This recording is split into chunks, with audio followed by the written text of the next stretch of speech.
छत्रपती शिवाजी महाराज आणि त्यांचे मावळे वरण भात तूप खाऊन लढायला जात नव्हते, तर ते मटण खात होते. हे शब्द आहेत शिवसेनेचे ज्येष्ठ नेते आणि उद्धव ठाकरे यांचे कट्टर समर्थक संजय राऊत यांचे. संजय राऊत यांच्या या वक्तव्यानंतर राजकीय वातावरण चांगलंच तापलं. त्यांच्यावर सर्व स्तरातून टीका होऊ लागली. पण संजय राऊत यांच्या या वक्तव्यानंतर पुन्हा एकदा छत्रपती शिवाजी महाराज शाकाहारी होते की मांसाहारी होते असे प्रश्न विचारले जाऊ लागले आहेत. छत्रपती शिवाजी महाराजांना शाकाहारी आणि मांसाहारी ठरवणारे अनेक गट आहेत. पण आज प्रश्न असे निर्माण झाले आहेत, खरंच छत्रपती शिवाजी महाराजांच्या भोसले घराण्यात प्राण्यांचा बळी दिला जात होता का? छत्रपती शिवाजी महाराजांच्या कुटुंबाचा कुलधर्म कुलाचार काय होता? छत्रपती शिवाजी महाराजांचे मावळे त्या काळात नक्की काय खायचे? छत्रपती शिवाजी महाराजांच्या आहारात कोणत्या भाज्या आणि धान्य होतं? या सगळ्या प्रश्नांची उत्तरं शोधण्यासाठी आम्ही अनेक ऐतिहासिक नोंदी, ऐतिहासिक दस्तऐवज, ऐतिहासिक पत्र, ऐतिहासिक पुस्तकं चाळून बघितली. त्यानंतर या सर्व प्रश्नांची उत्तरं आज आपण सविस्तरपणे आपल्या पब्लिक माईकच्या व्हिडिओतून पाहणार आहोत. नमस्कार, मी लक्ष्मण आणि तुम्ही पाहत आहात पब्लिक माईक. पण त्याआधी तुम्ही जर आमच्या चॅनलला सबस्क्राईब केलं नसेल तर लगेचच करून घ्या, म्हणजे असेच नवनवीन माहितीपूर्ण व्हिडिओ तुम्हाला रोज पाहता येतील. छत्रपती शिवाजी महाराजांच्या भोसले घराण्यात प्राण्यांचा बळी दिला जायचा का? छत्रपती शिवाजी महाराज हे तुळजाभवानीचे निस्सीम भक्त होते. भोसले घराण्याची कुलस्वामिनी तुळजापूरची भवानी देवी आणि तुळजापूरच्या भवानी देवीला दरवर्षी बोकडाचा बळी देण्याची प्रथा आहे. आजही तुळजापूरच्या भवानी देवीला बोकडाचा बळी देऊन नैवेद्य दाखवला जातो. रायगडावर छत्रपती शिवाजी महाराज ज्यावेळेस राहत होते त्यावेळेस रायगडावर असणाऱ्या शिरकाई देवीला आणि रायगडाखाली असणाऱ्या झोलाई देवीला सुद्धा बकऱ्याचा बळी दिला जात होता. एवढंच नाही, ज्यावेळी प्रतापगडावर भवानी देवीचं मंदिर बांधून झालं तेव्हा छत्रपती शिवाजी महाराजांनी येसाजी पालकरांना भवानी देवीच्या मंदिराचा अहवाल लिहून दिला. यात छत्रपती शिवाजी महाराजांनी भवानी देवीला बकऱ्याचा बळी दिला जावा असं सुद्धा लिहून ठेवलंय. या संदर्भात इतिहासकार इंद्रजित सावंत असं म्हणतात की आजही कोल्हापूरच्या भोसले घराण्यात दसऱ्यामध्ये सलग 9 दिवस बोकडाचा बळी दिला जातो आणि त्याचा काही भाग प्रसाद म्हणून भोसल्यांच्या घरात दिला जातो. छत्रपती शाहू महाराजांनी तर एक असा आदेशच काढला होता की देवीला बोकडाचा बळी देण्यात यावा. या सगळ्या ऐतिहासिक उदाहरणांवरून असं लक्षात येतं की छत्रपती शिवाजी महाराजांच्या भोसले घराण्यात प्राण्यांचा बळी दिला जात होता. छत्रपती शिवाजी महाराजांच्या कुटुंबाचा कुलधर्म आणि कुलाचार काय होता? सगळ्यात पहिल्यांदा कुलधर्म आणि कुलाचार म्हणजे काय हे आपण समजून घेऊ. कुलधर्म म्हणजे आपल्या कुटुंबात पूर्वापारपासून ज्या देवी देवतांची पूजा आपण आपले कुटुंबीय करत आले आहेत. आणि कुलाचार म्हणजे कुटुंबात पूर्वापार चालत आलेले धार्मिक विधी. छत्रपती शिवाजी महाराजांचा कुलधर्म होता सूर्यदेवता आणि तुळजापूरची भवानी देवी. शिवाजी महाराजांनी रायगडावर सूर्याला साक्षी ठेवत आपला राज्याभिषेक करून घेतला होता. छत्रपती शिवाजी महाराजांचा कुलाचार देवी देवतांना बळी देणं हा होता. जसे की प्रतापगडच्या भवानी देवीसाठी शिवाजी महाराजांनी बोकडाचा बळी देण्यात यावा असे लिहून ठेवले होते. महाराजांच्या कुटुंबात यज्ञ, होम हवन इत्यादी सुद्धा विधी केले जात होते. या सगळ्यावरून छत्रपतींचा कुलाचार काय होता हे लक्षात येते. छत्रपती शिवरायांचे मावळे मग नक्की काय खायचे हा सुद्धा प्रश्न आज वारंवार विचारला जातो. मग छत्रपती शिवाजी महाराजांचे मावळे नक्की काय खायचे हे सोप्या पद्धतीने समजावून घेण्यासाठी आपण महाराजांच्या मावळ्यांचे 3 गट करू. एक, छत्रपती शिवाजी महाराजांचे कोकण पट्ट्यात असणारे मावळे, घाट माथ्यावरील आणि पश्चिम महाराष्ट्रातील मावळे आणि छत्रपती शिवाजी महाराजांच्या दरबारातील ब्राह्मण सहकारी. कोकणातील मावळे हे प्रामुख्याने भात आणि मासे खात असत, कारण कोकणात मोठ्या प्रमाणात भात पिकवला जातो आणि मासेमारी सुद्धा मोठ्या प्रमाणात केली जाते. त्यामुळे कोकणातील मावळ्यांच्या आहारात मासे आणि भात, भाकरी यांचा समावेश होता. घाट माथ्यावरील मावळे प्रामुख्याने शेती आणि पशुपालन, ज्यामुळे शेतात पिकणारं भरड धान्य जसे की हरभरा, गहू, नाचणी, ज्वारी, बाजरी यांसारखी धान्य आणि त्याचसोबत पशुपालन, पशुपालनातून मिळणारे बकरी आणि कोंबडीचे मांस सुद्धा घाट माथ्यावरील मावळे आपल्या आहारात घेत असत. छत्रपती शिवरायांच्या दरबारात असणारे ब्राह्मण सहकारी आणि ब्राह्मण कारकून पूर्णपणे शाकाहारी जेवण घेत असत. मावळ्यांच्या जीवनात प्रामुख्याने ज्वारी, बाजरी आणि नाचणीच्या भाकरींचा समावेश होता. काही नोंदीनुसार शिवाजी महाराजांचे मावळे ताक, भाकरी, कांदा, चटणी, पिठलं भाकरी आणि खिचडी खात असत. छत्रपती शिवाजी महाराजांच्या आहारात कोणत्या भाज्या आणि धान्य होतं? छत्रपती शिवरायांच्या कालखंडात प्रामुख्याने शेतीत ज्वारी, बाजरी, नाचणी, वरी, तांदूळ अशा प्रकारची धान्य पिकवली जात असत. तुम्हाला हे ऐकून आश्चर्य वाटेल, पण छत्रपती शिवाजी महाराजांनी कधी बटाटा पाहिलेलाही नव्हता. त्यांनी टोमॅटो हातात सुद्धा घेतला नव्हता. त्या काळात वांगी, फ्लॉवर, कोबी यांसारख्या भाज्या भारतात अस्तित्वातच नव्हत्या. त्यामुळे छत्रपती शिवाजी महाराज आणि त्यांच्या सैन्यानं पूर्णतः शाकाहार कोणत्या पद्धतीचा केला आणि ते पूर्ण शाकाहारी होते हे म्हणणं चुकीचं आहे.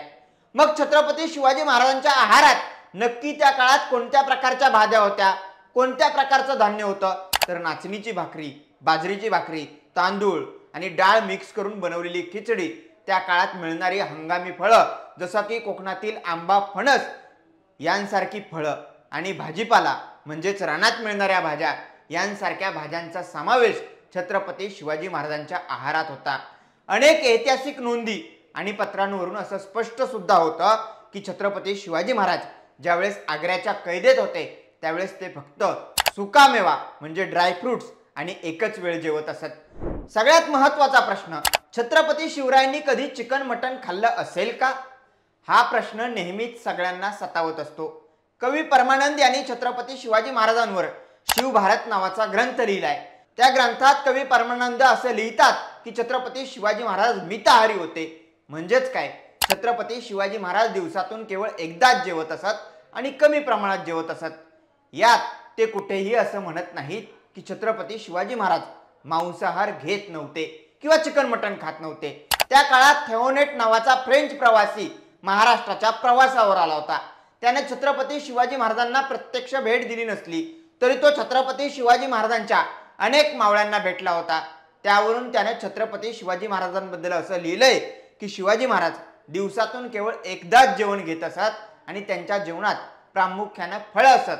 पण तो सुद्धा असं स्पष्ट लिहित नाही की छत्रपती शिवाजी महाराज फक्त आणि फक्त शाकाहाराला प्राधान्य देत होते. लेखक आणि इतिहास अभ्यासक इंद्रजित सावंत असं म्हणतात की शिवाजी महाराजांनी त्यांच्या जीवनात मांसाहार केला असणार, कारण रायगडावरती शिरकाई देवीला, भवानी देवीला बोकडाचा बळी दिला जात होता.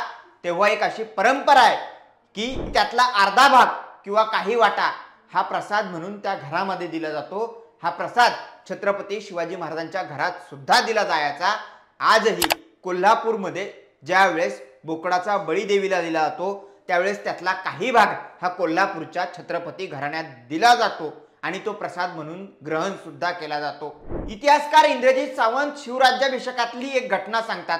ते असं म्हणतात की रायगडावर शिवराज्याभिषेक सोहळा हा 6 ते 7 दिवस चालू होता आणि त्यामध्ये निवृत्ती यज्ञ नावाचा एक यज्ञ झाला होता आणि ह्या यज्ञात कच्चं मांस, शिजवलेलं मांस, मासे हे हवन केले होते आणि हवन केल्यानंतर अशी पद्धत आहे की हवन केलेल्या पैकी काही भाग आपण प्रसाद म्हणून ग्रहण करायचा होता.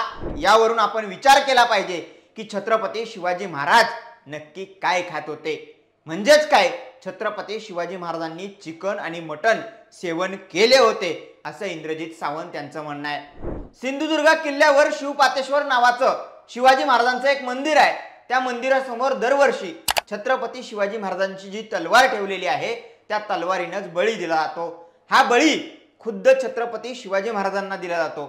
याचा अर्थ असा होतो की शिवाजी महाराजांना मांसाहार चालत होता. याचाच अर्थ शिवाजी महाराज चिकन मटण खात होते, शिवाजी महाराज मांसाहारी होते. याचा अर्थ असा की छत्रपती शिवाजी महाराज मिश्राहारी होते. महाराष्ट्रातील बहुसंख्य समाज आजही मिश्राहारी आहे, म्हणजे त्यांचा मुख्य आहार मिश्र आहार आहे.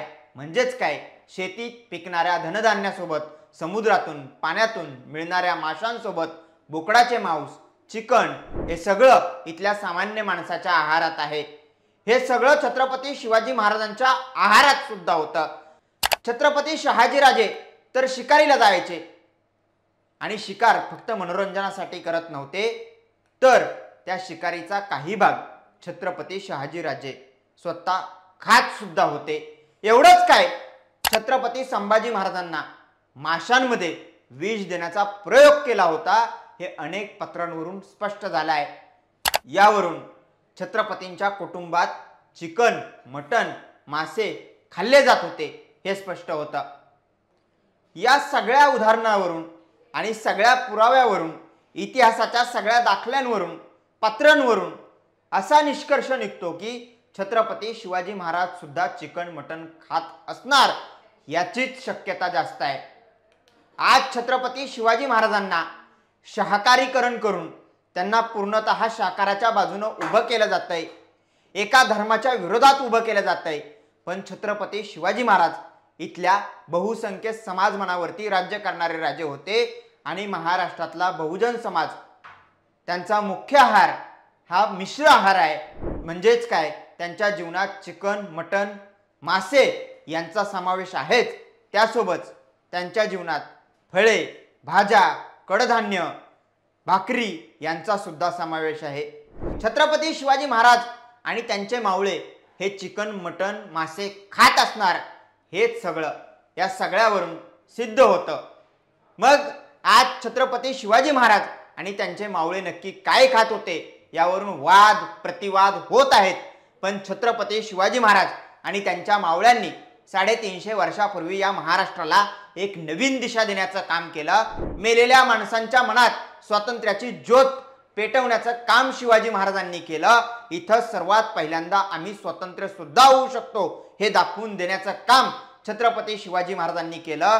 ज्या छत्रपती शिवाजी महाराजांनी आम्हाला स्वातंत्र्य या शब्दाचा अर्थ दिला, त्या छत्रपती शिवाजी महाराजांच्या नावावरून आम्ही ज्यावेळेस त्यांना धर्माभिमानी आणि केवळ एका धर्माच्या बाजूने उभं करायला लागतो त्यावेळेस हे किती बरोबर आहे याचा सुद्धा आपण विचार केला पाहिजे. एकंदरीत छत्रपती शिवाजी महाराज शाकाहारी होते की मांसाहारी होते ह्या चर्चा पुढेही होतच राहणार आहेत. तुम्हाला या सगळ्याबद्दल नक्की काय वाटतं? छत्रपती शिवाजी महाराजांचे मावळे नक्की कोणत्या प्रकारचा आहार घेत असत? छत्रपती शिवाजी महाराज आणि त्यांचे मावळे हे चिकन, मटण खात असतील का? तुम्हाला नक्की काय वाटतं हे आम्हाला कमेंट करून सांगायला विसरू नका. आणि जर व्हिडिओ आवडला असेल तर लाईक करा, शेअर करा आणि चॅनलला सबस्क्राईब करा. धन्यवाद.